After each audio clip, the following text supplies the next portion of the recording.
भ्रष्टाचारी मुर्दाबाद भन्ने तपाईको आवाजलाई, यो आवाजलाई आवाज मात्र होइन, धरती माता, आफ्ना स्वर्गीय माता पिता, आम नेपाली दाजुभाइ दिदीबहिनीहरू, शहीदहरू सबैलाई सम्झेर कसम खान्छु, क्षमता नभई पार्टीमा र्याल चुगान चियाउँदै टाँसिएर बस्ने छैन। त्यो हिलो लागेको फोहोरी र म सफा गर्न गएको मान्छे उस्तै देखिन सक्छु, तर तपाईँ नझुकिनु होला, तपाईँ नझुकिनु होला। परिवर्तन नै ल्याउँछु भनेर छातीमा गोली थाप्नको लागि म शहीद हुन्छु कामरेड भनेर, परिवर्तनकै लागि, यो देशमा परिवर्तन ल्याउन नै भनेर म गोली थाप्न तयार छु, मलाई शहीद बनाइदिनुहोस् कामरेड भनेर बन्दुक बोकेर छातीमा गोली लागेको त्यो योद्धाप्रति मेरो सम्मान छ। प्रचण्डजीसँग प्रश्न कायम राख्छु। उमेर पुगेपछि त वृद्ध भत्ता मात्र पाइन्छ, सत्ता पाइँदैन। मैले प्रस्ताव गरेको राजनीतिक दलको नाम यहाँहरू समक्ष प्रस्तुत गर्न चाहन्छु।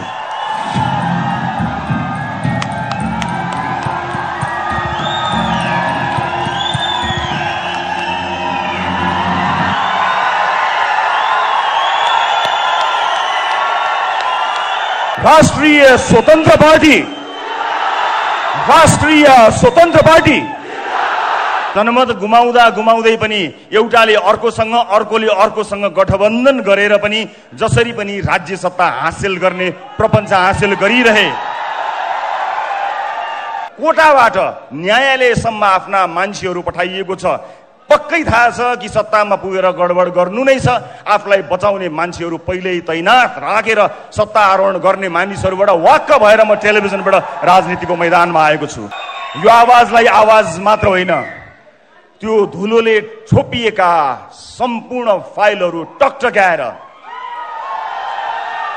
सार्वजनिक जीवन बाँचेका हरेक मान्छेलाई छानबिनको दायरामा ल्याउन सकिएन भने हाम्रो जुनी र हाम्रो राजनीतिक यात्रा धिक्कार हुनेछ। म तपाईलाई यो देशको नक्सा देखाउँछु र म भन्छु मैले देखेको देश यो हो मेरो सपनाको देश। म तपाईलाई नक्सा नदेखाइकन गएँ भने मलाई रिजेक्ट गर्नु होला, नदिनु होला भोट। प्रश्न सोध्ने सजिलो काम छोडेर जवाफ दिने गाह्रो कामको लागि आएको छु। मलाई विश्वास छ त्यो काम जसरी प्रश्न सोध्ने सजिलो काम थियो त्योभन्दा सजिलोसँग म सम्पन्न गर्नेछु। राजनीतिलाई मागी खाने भाँडो बनाएको यो विषयले असह्य भएर म राजनीतिमा प्रवेश गर्न आएको हुँ र यहाँहरूलाई म बताउँछु जहाँ 825 सांसद छन्, 1200 आसपासका मात्र डाक्टरको दरबन्दी भएको ठाउँमा आम मान्छेले स्वास्थ्य शिक्षा कसरी पाउने? हेलिकप्टर लिएर कोही नेता आफ्नो चुनाव प्रचारमा जान्छ, मलाई आपत्ति छैन, तर हेलिकप्टरले पुस्तक पनि पठाइदिनु पर्यो, हेलिकप्टरले औषधि पनि पुर्याइदिनु पर्यो। म ठुलो काम केही गर्न सक्दिनँ होला, तर घरदेश छोडेर परदेशमा आफ्नो परिवार पाल्न मात्रै गएको त्यो नेपालीको समस्या सुन्ने अत्यन्त चुस्त संयन्त्र बनाउने कुरा त म आज यहीबाट घोषणा गर्न चाहन्छु। जुनको पर्दामा बोल्दाखेरि सामान्य कुरा थियो, प्रश्न सोध्ने गर्न चाहन्छु।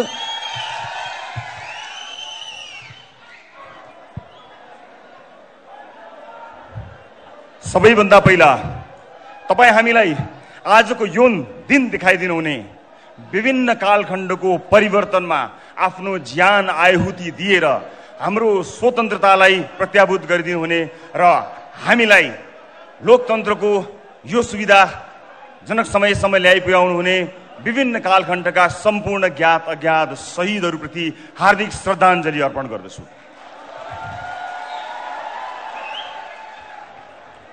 आजको कार्यक्रमलाई केही औपचारिकता प्रदान गर्नुपर्ने भएको हुनाले हामीले यसलाई हलभित्र प्रस्तुत गर्यौं, तर हल बाहिर पनि यसलाई हेर्ने सुविधा राखेका छौं। सबभन्दा पहिला समर्थनमा आउनुहुने तर हल बाहिर असुविधाका कारण बसिरहनुभएका सम्पूर्ण जति पनि दाजुभाइ दिदीबहिनीहरू हुनुहुन्छ उहाँहरूलाई भएको असुविधाको लागि म शिर निहुर्याएर क्षमा चाहन्छु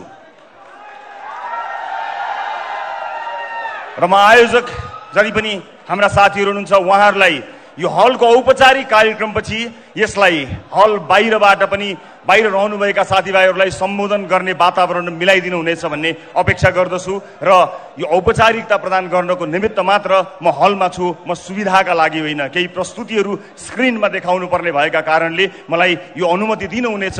यो असुविधाका लागि फेरि पनि क्षमा दिनुहुनेछ भन्ने विश्वास लिएको छु र मलाई विश्वास छ यो यात्राको सुरुवात योभन्दा कठिन हुनेछ। योभन्दा कठिन त्यो यात्राका लागि पनि तपाईँ मलाई र मेरो टिमलाई साथ दिनका लागि आउनु भएको छ भन्ने विश्वास लिएर म आज तपाईहरु समक्ष सिधा कुरा गर्न गइरहेको छु। टेलिभिजनबाट होइन, यहाँबाट सम्पूर्ण देशका लागि। लामो समयदेखि संचार कर्ममा यहाँहरूले मलाई देख्दै आउनुभयो। मैले टेलिभिजनको पर्दाबाट यो देशका स्थापित राजनीतिज्ञहरूलाई, राजनीतिक दलहरूलाई सुध्र,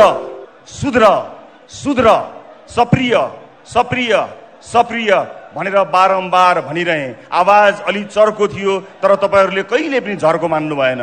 तर उनीहरू सप्रेनन्, उनीहरूले सप्रिने संकेत पनि देखाएनन्। सप्रिने संकेत मात्र देखाएनन् मात्र होइन, जनमत गुमाउँदै पनि एउटाले अर्कोसँग, अर्कोले अर्कोसँग गठबन्धन गरेर पनि जसरी पनि राज्य सत्ता हासिल गर्ने प्रपञ्च हासिल गरिरहे। विश्वास गर्नुस्, यो देशमा मैले जति मान्छे रोएको कसैले पनि देखेको छैन। प्रत्येक दिन मेरो कार्यालय रहेको ठाउँमा प्रत्येक दिन दर्जनौं मान्छेहरू आउनुहुन्थ्यो र आएको 2 मिनेट पहिला उहाँहरू रुनुहुन्थ्यो। तपाईहरुलाई आश्चर्य लाग्छ होला, जहाँ मैले आफ्नो कार्यालय राखेको थिएँ त्यसको वरपर हिँड्ने दूरीमा, वक इन डिस्टेन्समा यो देशको न्यायालयको प्रमुखको निवास छ, बाटो पारी उहाँको निवास छ, अलिकति पर प्रधानमन्त्रीको निवास छ, अलिकति तल गए राष्ट्रपतिज्यूको निवास छ। तर आम जनताको भिड कहिले पनि त्यहाँ लागेन, किनकि आम जनतालाई थाहा छ अब उहाँहरूबाट केही हुन्न।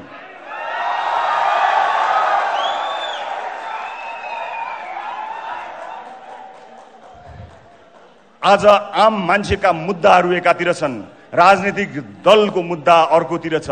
आम मान्छेको पेट त खालीको खाली नै छ, तर आम मान्छेको भोट साथमा लिएर तिनको जीवन उकास्छु भन्नेहरूको जीवन यदि सम्पत्ति शुद्धिकरण जस्तो संस्था, अख्तियार जस्तो संस्था, सतर्कता जस्तो संस्था नसुतेर अलिकति उठेर धुलो लागेको फाइल टकटक्याउने मात्र हो भने यो देशमा 100 वटा भन्दा बढी जेल बन्छन्। तर मलाई थाहा छ त्यो जाँगर कसैसँग छैन, किनकि त्यो जाँगर लाग्ला कि भनेर कोटाबाट न्यायालयसम्म आफ्ना मान्छेहरू पठाइएको छ। पक्कै थाहा छ कि सत्तामा पुगेर गडबड गर्नु नै छ। आफूलाई बचाउने मान्छेहरू पहिल्यै तैनात राखेर सत्ता आरोहण गर्ने मानिसहरूबाट वाक्क भएर म टेलिभिजनबाट राजनीतिको मैदानमा आएको छु। मलाई यहाँ कति हिलो छ, कति धुलो छ, कति मैलो छ मलाई थाहा छ, र राजनीतिको यो यात्रामा यो हिलो सफा गर्नको निमित्त मैले त्यहाँ डुबुल्की मार्नु पर्ने छ, र कुनै समय केही क्षणको लागि त्यो हिलो लागेको फोहोरी र म सफा गर्न गएको मान्छे उस्तै देखिन सक्छु। तर तपाईँ नझुकिनु होला। म सफा गर्न गएको कारणले लागेको हिलो र त्यो गनाएको हिलोलाई एउटै नदेख्नु होला। म केही समय तपाईहरुसँग माग्ने अनुमति चाहन्छु। दर्शक महानुभावहरू, नेपाली राजनीतिमा पुगेर, नेपालको राजनीतिमा गएर म ठूला कुरा केही गर्छु भनेर तपाईहरुलाई बाचा गर्दिन। ठूला कुरा गर्नको लागि मैले राजनीतिको बाटो सोचेको होइन। मलाई थाहा छ आम मान्छेका साना साना समस्याहरू सबैभन्दा महत्त्वपूर्ण भएर बसेका छन्। आज एउटा मान्छे अस्पताल पुगेपछि अस्पतालको काउन्टरमा पुगेर के बिरामी भएको हो नाम लेखेर भित्र गएर जचाएर भर्ना हुनुपर्ने भए भर्ना हुने, भर्ना नहुनुपर्ने भए डिस्चार्ज हुने, औषधि लिएर जानुपर्ने हो। तर संरचना यस्तो बनाएका छौँ, अस्पताल पुगेर पनि कुनै एउटा नेतालाई या कुनै आवाज भएको ठुलो ठालुलाई, पहुँच भएको मान्छेलाई फोन गरेर भन्नुपर्छ अस्पताल जस्तो ठाउँमा पनि सोर्स फोर्स लाग्ने कस्तो मक्किएको संरचना बनायौं हामीले। तर अब के अझै सहेर बस्ने हो? अब यो आवाजलाई, भ्रष्टाचारी मुर्दाबाद भन्ने तपाईको आवाजलाई, यो आवाजलाई आवाज मात्र होइन, यो आवाजलाई आवाज मात्र होइन, त्यो धुलोले छोपिएका सम्पूर्ण फाइलहरू टकटक्याएर सार्वजनिक जीवन बाँचेका हरेक मान्छेलाई छानबिनको दायरामा ल्याउन सकिएन भने हाम्रो जुनी र हाम्रो राजनीतिक यात्रा धिक्कार हुनेछ। र म तपाईलाई यो वाचा गर्दछु, तपाईले मैले भन्दा पनि चर्को आवाजमा युगौंदेखि भाषणहरू सुन्दै आउनु भएको छ। आज यो दिन मलाई बोल्ने दिनु होला, तर म जब चुनावमा जानेछु म तपाईलाई यो देशको नक्सा देखाउँछु र म भन्छु मैले देखेको देश यो हो मेरो सपनाको देश। म तपाईलाई नक्सा नदेखाइकन गएँ भने मलाई रिजेक्ट गर्नु होला, नदिनु होला भोट। फेसबुकको लाइकलाई भोटमा कन्भर्ट गर्नको निमित्त तपाईलाई विश्वास दिलाउनु पर्छ। मैले टेलिभिजनको पर्दामा बोल्दाखेरि सामान्य कुरा थियो, प्रश्न सोध्ने सजिलो काम छोडेर जवाफ दिने गाह्रो कामको लागि आएको छु। मलाई विश्वास छ त्यो काम जसरी प्रश्न सोध्ने सजिलो काम थियो त्यो भन्दा सजिलोसँग म सम्पन्न गर्नेछु। त्यो विश्वास, त्यो आँट, त्यो अठोट सहित म यहाँहरू समक्ष आएको छु। राज्यका निकायहरू निकम्मा भइरहँदा पनि टेलिभिजनमा बसेर चिच्याउँदा मेरो घोक्रो सुकिसकेको थियो, तर म हारेको थिइनँ। मलाई थाहा छ लामो समयदेखि धेरै शुभचिन्तकहरूले राजनीतिको यात्रातर्फ लाग्नको निमित्त मलाई प्रेरणा दिइरहनु भएको थियो, तर खबरदारी गर्ने एउटा ठाउँमा पुगेर खबरदारी गर्दा सुनाउन सकिन्छ होला भन्ने मैले विश्वास लिएको थिएँ। तर त्यो विश्वास मरेको त छैन, तर धेरै सञ्चारकर्मी साथीहरू हुनुहुन्छ जसले त्यो विश्वासलाई दिगो बनाइरहनु भएको छ। हामीले जहिले पनि बेकारमा सरकारी अड्डाहरूमा झन्झट भोग्नुपर्ने अवस्था आएको छ। यहाँ ठुला आयोजना, ठुला योजना र ठुला सपनाको कुरा छोड्दिउँ हजुर। बिचौलिया रहित सरकारी अड्डा र ढिलासुस्ती नभइकन काम गरेर कसैलाई नचिनिकन जान पाए पनि आम मान्छेको जीवन सही हुन्थ्यो। यी सामान्य मुद्दाहरूमा कसैको ध्यान गएन। म यहाँ व्यवस्था परिवर्तन गर्न आएको होइन। मलाई कुनै पनि व्यवस्थाले यदि कसैसँग हिम्मत, साहस, आँट र भिजन छ भने नागरिकलाई सुख दिन सक्छ भन्ने कुरामा पूर्ण विश्वास छ। मलाई कुनै व्यवस्था बदल्नु छैन, मलाई तपाईहरूको अवस्था बदल्नु छ, आम मान्छेको अवस्था बदल्नु छ।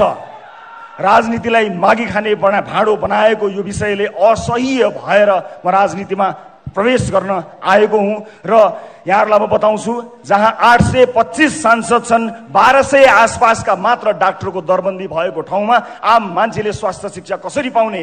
हेलिकप्टर लिएर कोही नेता आफ्नो चुनाव प्रचारमा जान्छ, मलाई आपत्ति छैन, तर हेलिकप्टरले पुस्तक पनि पठाइदिनु पर्यो, हेलिकप्टरले औषधि पनि पुर्याइदिनु पर्यो। आजको युगमा हेलिकप्टर चढ्नु भनेको 2-4 लाखको कुरा हो, त्यसमा मेरो कुनै पनि भिमती छैन। तर औषधि पनि त्यसै गरी पुग्नु पर्यो र मान्छेले उपचार पनि त्यसरी पाउनु पर्यो र विद्यार्थीहरूको लागि पुस्तक पनि त्यसै गरी पुग्नु पर्यो। र हामीले कुन अवधारणाका साथ राजनीतिमा पाइला चालेका छौँ भन्ने विषयमा म तपाईलाई क्रमबद्ध रूपमा जानकारी गर्न गइरहेको छु। विशेष गरेर आम मान्छेका मुद्दाहरूले नै मलाई यसतर्फ आउन प्रेरित गर्यो। वैदेशिक रोजगारमा आफ्नो परिवार छोडेर, कलकलाउँदा केटाकेटी छोडेर, भगवान जस्ता बाआमालाई छोडेर माला र टीका लगाएर एयरपोर्टबाट परदेशी भूमिमा जाँदा एयरपोर्टबाटै ठगिएको नेपालीको समस्या मेरो समस्या हो। म ठुलो काम केही गर्न सक्दिनँ होला, तर घरदेश छोडेर परदेशमा आफ्नो परिवार पाल्न मात्रै गएको त्यो नेपालीको समस्या सुन्ने अत्यन्त चुस्त संयन्त्र बनाउने कुरा त म आज यहीबाट घोषणा गर्न चाहन्छु। यसलाई मेरो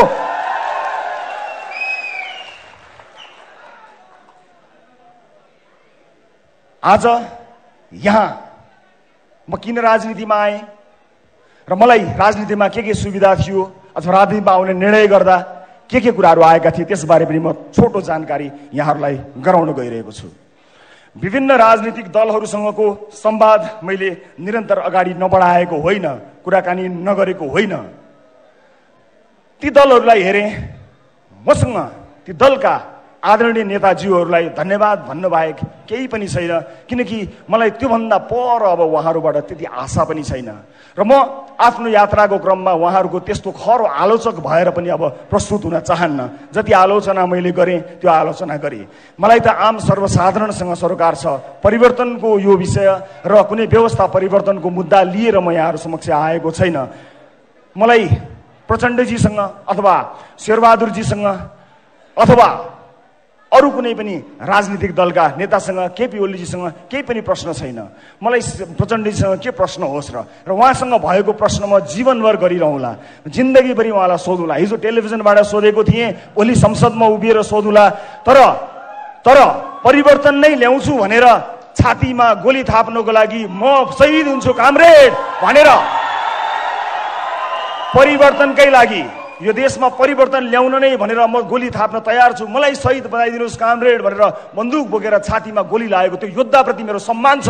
प्रचण्डजीसँगको प्रश्न कायम राख्छु, प्रचण्डजीसँगको प्रश्न म कायमै रहला। तर त्यो योद्धाको बलिदानको अवमूल्यन म कहिल्यै गर्ने छैन। मधेस आन्दोलन लगायतका विभिन्न आन्दोलनहरूमा आफ्नो ज्यान गुमाएका योद्धाहरूको बलिदानमा कहिल्यै प्रश्न गर्ने छैन। तर तिनको नाम लिएर आफ्नो जीवन उकासेका मान्छेहरूको लागि मेरो प्रश्न टेलिभिजनबाट यात्रा गर्दै संसद भवनमा अवश्य पुग्नेछ। म परिवर्तनका सम्पूर्ण योद्धाहरूप्रति सम्मान प्रकट गर्न चाहन्छु।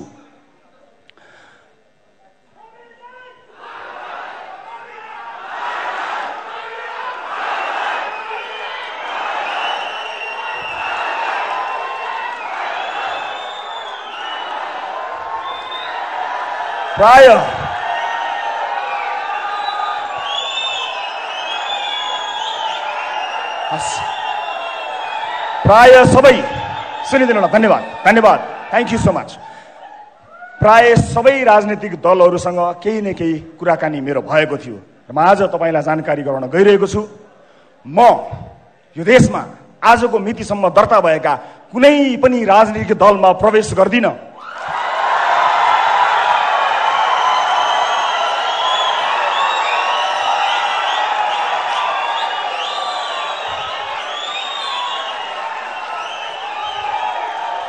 यो देशमा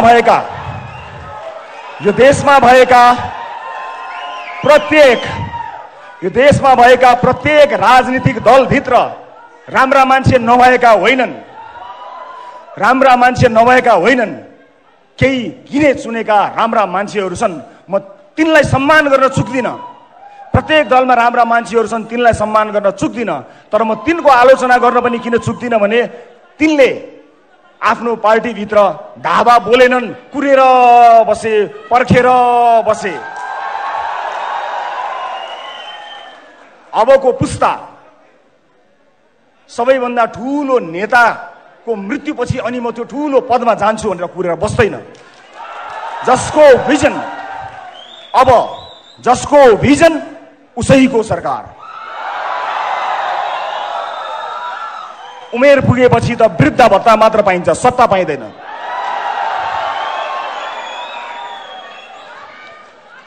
अब म के गर्छु त यहाँहरूलाई म जानकारी गराउँछु। के म स्वतन्त्र उम्मेदवारको रूपमा उठ्नको लागि यहाँ आएको छु?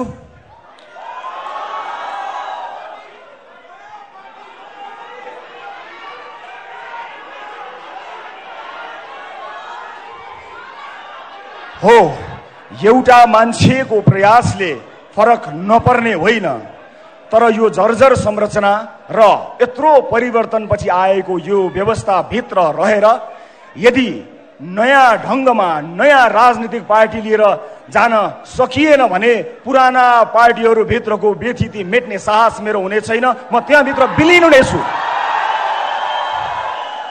म त्यो दलभित्र विलिन हुन चाहन्न। म आम नागरिकलाई चाहिएको जस्तो दल बनाएर नयाँ दल निर्माण गरेर क्षमतावान मान्छेहरूको साथ लिएर यो देशलाई नयाँ म्यान्डेट दिन तयार भएर आएको छु। मलाई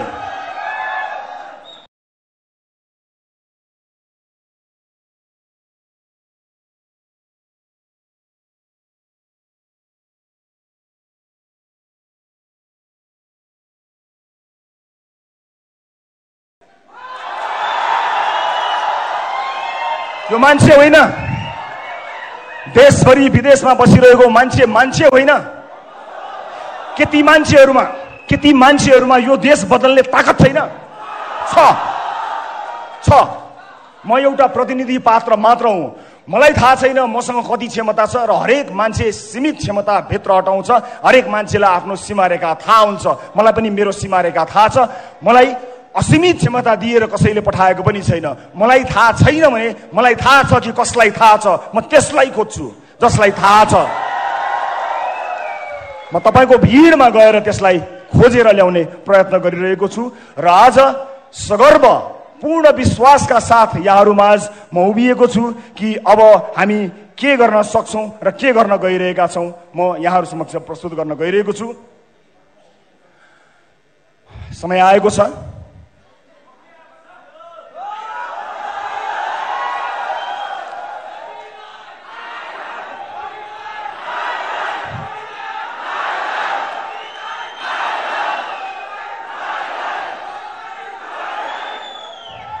यो पाइला आज यहाँबाट सुरु भएको छ। यो पाइला अब धेरै अगाडि बढ्नेछ र आजबाट एउटा नयाँ राजनीतिक दल दर्ता गरेर आजकै दिनबाट देश निर्माणको दिनगन्ती सुरु गर्नको लागि मैले प्रस्ताव गरेको राजनीतिक दलको नाम यहाँहरू समक्ष प्रस्तुत गर्न चाहन्छु।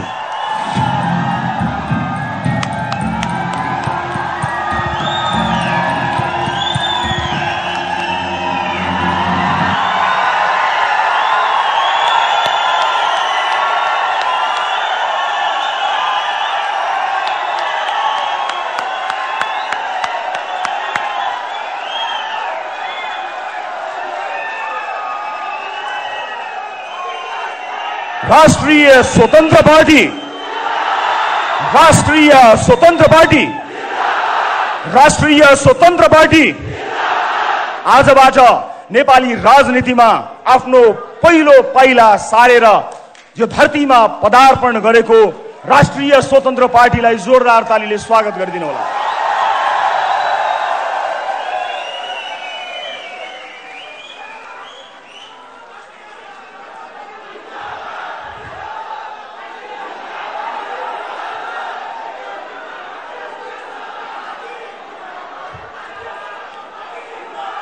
मलाई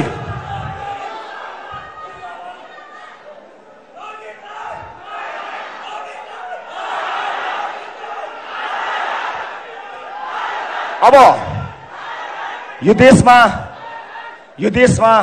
पार्टीहरूको कमी भएको होइन। हामी कसरी फरक छौं, राष्ट्रिय स्वतन्त्र पार्टी कसरी फरक छ त्यो बारे बताउँछु। तर त्यो भन्दा पहिला म स्वतन्त्र रूपमा उम्मेदवारी दिन चाहनुहुने क्षमतावान साथीहरूलाई यदि तपाईसँग क्षमता छ भने सबैभन्दा माथिल्लो तहसम्म पुग्ने गरी यो पार्टीमा सहभागी हुन स्वागत गर्न चाहन्छु। आज सुरुवात कसैले गरे होला, मैले यसको नेतृत्व लिएको हुँ, तर क्षमता नभएको दिन यो पार्टीमा बसेछु भने जहाँ देख्यो त्यही ढुङ्गाले हान्नु होला। क्षमतावान मान्छेहरूका लागि बनेको यो प्लेटफर्म कोही नभए पनि नमरोस्। म आज पहिलो दिनमा तपाईहरू समक्ष यो देश, यो धरती माता, आफ्ना स्वर्गीय माता पिता, आम नेपाली दाजुभाइ दिदीबहिनीहरू, शहीदहरू सबैलाई सम्झेर कसम खान्छु, क्षमता नभई पार्टीमा र्याल चुगान चियाउँदै टाँसिएर बस्ने छैन।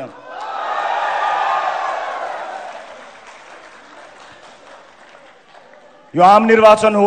हामी बहुदलीय व्यवस्थामा छौं, बहुदल लोकतान्त्रिक व्यवस्थामा छौं। यहाँ स्वतन्त्र रूपमा उम्मेदवार हुनेहरूलाई मेरो असाध्यै ठूलो सम्मान र स्वागत छ। कहीँ न कहीँ कसै न कसैले कुनै न कुनै रूपबाट युद्ध छेड्नु पर्थ्यो। तपाईले छेड्नु भएको युद्धमा मेरो साथ छ, समर्थन छ। तर नआत्तिनुहोस्, हामीले देशभरिबाट समानुपातिक भोट संकलन गर्नुपर्ने भएको हुनाले यो प्लेटफर्म तपाईको हो। तपाईलाई पूर्ण अधिकार दिन्छु। मैले नेतृत्व गरेर यो निर्वाचन आयोगमा दर्ता गराए तापनि क्षमतावान मान्छेलाई तपाईहरूको भोटबाट चुनेर आफूभन्दा माथि राख्न म कहिल्यै हिचकिचाउँदिन। त्यसकारणले तपाईले समानुपातिक भोट एकट्ठा गरेर यी जति पनि तपाई वाक्क हुनुभएका दलहरूबाट छुटकारा पाउनको निमित्त र मेन स्विच अफ गर्नको निमित्त म सम्पूर्ण स्वतन्त्र रूपमा उम्मेदवारी दिन चाहनुहुने आदरणीय आँटिला साहसीहरूलाई खुला हृदयले स्वागत गर्न चाहन्छु। शब्दै शब्दको भण्डारमा राष्ट्रिय स्वतन्त्र पार्टी मैले आफ्ना लागि होइन ती तमाम क्षमतावान आगो लिएर उठ्न चाहेका मानिसहरूका लागि सुरुवात गराएको हुँ।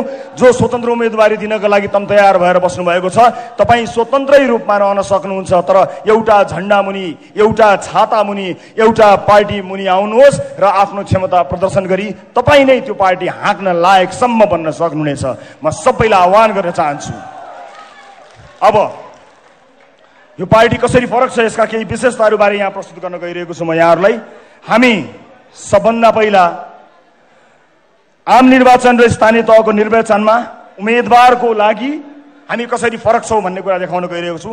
हामी प्रारम्भिक निर्वाचन अर्थात् प्राइमेरी गर्नेछौँ, अर्थात् तपाईले कसलाई आम निर्वाचनमा उठाउने हो भन्ने कुरा सदस्यहरूले चुनाव गरेर पार्टीभित्रकै प्रारम्भिक चुनाव प्राइमेरी गरेर चुन्न सक्नुहुनेछ। तल्लो तहको मान्छेले सदस्यता लिएको मान्छेको भोट नलिइकन कोही नेता हुन पाउँदैन।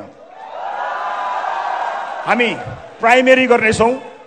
चुनाव भन्दा अगाडि नै पार्टीको सदस्यता लिएका जति पनि सदस्यहरू हुनुहुन्छ उहाँहरूबाट चुनिएर मात्रै कोही आउनेछ। कसैले टिका लगाउने छैन, कसैले चाकरी गरेको भरमा कुनै पनि उम्मेदवारले टिकट पाउने छैन।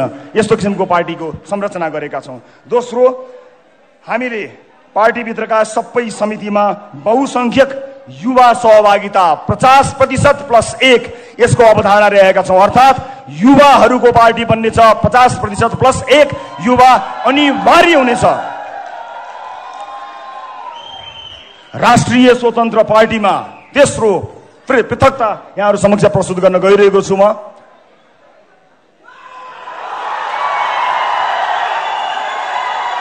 प्रत्यक्ष निर्वाचित प्रधानमन्त्री र मुख्यमन्त्री। यदि मैले प्रधानमन्त्री हुन चाहेको हो भने पार्टी भित्रको चुनावमा साधारण सदस्य पनि उठ्न सक्ने र सभापति पनि उठ्न सक्ने गरी उठ्नुपर्नेछ र साधारण सदस्यहरूले जिताउँदा मात्रै ती सदस्यहरूले कसैलाई जितायो प्रत्यक्ष निर्वाचित गरेर पार्टीमा जिताएको मान्छे मात्र प्रधानमन्त्रीको उम्मेदवारको रूपमा जानेछ। र आफ्नो दलभित्र प्राइमेरीमा प्रधानमन्त्रीको उम्मेदवारी दिएर जो जसले पनि दिन पाउनेछ, जितेर जाने मान्छेले चाहिँ आम निर्वाचनमा आफ्नो मन्त्रीमण्डलले घोषणा गरेर चुनावमा जान पाउनेछ। आफ्नो मन्त्री छान्ने क्षमता, आफ्ना मन्त्रीहरू छान्ने क्षमता पार्टीभित्र प्रधानमन्त्री चुनिएर आएको व्यक्तिले पाउनेछ। मेरो मन्त्रीमण्डलमा को हुनेछन् भनेर चुन्ने सुविधा पार्टीभित्र प्रधानमन्त्रीको उम्मेदवार चुनिएका व्यक्तिले पाउनेछन् र प्रदेशका मुख्यमन्त्रीलाई पनि केही लागू हुनेछ। Right to recall and right to reject. तपाईले चुनेर पठाएको मान्छेले राम्रो काम गरेन भने साधारण सदस्यहरूको भोटबाट फिर्ता होइन, कथालो समातेर फिर्ता ल्याउने व्यवस्था हामीले गरेका छौँ र रिजेक्ट गर्न पाइने राइट टु रिजेक्टको व्यवस्था पनि हामीले यस पार्टीभित्र गरेका छौँ। म अर्को पनि जानकारी गराउँछु यहाँलाई। म 7वटा विशेषता प्रस्तुत गर्छु। डिजिटल डेमोक्रेसीको अभ्यास हामी अब यस पार्टीमा गर्नेछौँ। अर्थात् तपाईले डिजिटल्ली आजैबाट सदस्यता सुरु हुनेछ। तपाईँ त्यसको सदस्य भइसक्नु भएपछि तपाईले भोट हाल्ने, आफ्नो क्षेत्रमा भोट हाल्ने अधिकार पाउनुहुनेछ र महत्त्वपूर्ण मुद्दाहरूमा भोट हाल्ने मात्र होइन, त्यहीबाट डिजिटल्ली तपाईले भोट हाल्नुहुनेछ। महिनौं लाएर घुर्दै मतपत्र ल्याउँदै राख्दै गन्दै गर्ने त्यस्तो युगबाट मुक्त गर्न पहिला आफ्नो पार्टीभित्र पछि देशैभरि प्रयास गर्नेछौँ। परिवारवादलाई पूर्ण रूपमा निषेध।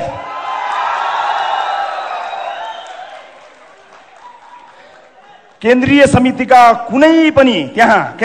कुनै पनि नातागोतालाई पार्टीले नियुक्तिहरू दिने छैन। सरकारका तर्फबाट समेत नातागोतालाई पूर्ण रूपमा निषेध गरिनेछ। कुनै पनि नातागोतामा पर्ने मान्छेहरूलाई कुनै पनि पदमा न नियुक्ति गरिनेछ न ल्याइनेछ। कुनै पनि ढङ्गमा परिवारवादलाई पूर्ण रूपमा निषेध गरिएको छ। एउटै पार्टीबाट प्रत्यक्ष रूपमा परिवारका कुनै पनि सदस्यले कुनै पनि लाभको पद पाउने छैनन्। त्यसैगरी म अर्को विशेषता यहाँहरू समक्ष प्रस्तुत गर्न गइरहेका छौँ। आजसम्म राजनीतिक दलहरूमा तपाईँले सुन्दै आउनुभएको आवाज कार्यकर्ता कार्यकर्ता। अब आउनुहोस् यो कार्यकर्ता भन्ने शब्दको युगलाई समाप्त पारिदियौँ। राष्ट्रिय स्वतन्त्र पार्टीमा कोही कार्यकर्ता हुनुपर्ने छैन, सदस्य मात्रै हुने हो। कुनै भातृ संगठन छैन, हुँदैन, हुनु हुँदैन। कुनै पनि भातृ संगठन छैन। त्यो भातृ संगठनको पसल थापेर ती कार्यकर्ता पाल्नको लागि राज्य कोषको ढुकुटी खर्च गर्ने व्यवस्था गरेका छैनौं। नो, पाइँदैन कुनै पनि। र सदस्य र फलोअर बन्न सकिनेछ र सदस्यसँग पूर्ण अधिकार रहनेछ। कार्यकर्ता भएर हिँड्नु पर्दैन। विभिन्न कार्यक्रमहरू, सिपमूलक कार्यक्रमहरूमा सहभागी हुने बाहेक तपाईले चुनावमा भोट हाल्नु बाहेक केही पनि गर्नु पर्दैन। तपाईसँग काम हुन्छ, गर्नका लागि काम पेसाको ग्यारेन्टी गरिदिइसकेपछि अस्पताल, स्वास्थ्य शिक्षा लगायतका विषयहरूमा यदि सही ढङ्गले काम गर्ने हो भने मानिसहरूले केही पनि गर्न पर्दैन। आफूलाई मन लागेको मान्छेलाई भोट हालिदिए मात्र पुग्छ। राष्ट्रिय स्वतन्त्र पार्टीमा कार्यकर्ता कोही पनि हुनु पर्दैन, कसैले कसैको झोला बोक्नु पर्दैन। सही विचार होस् हो, तर समय समयमा यस्तै भेलाहरू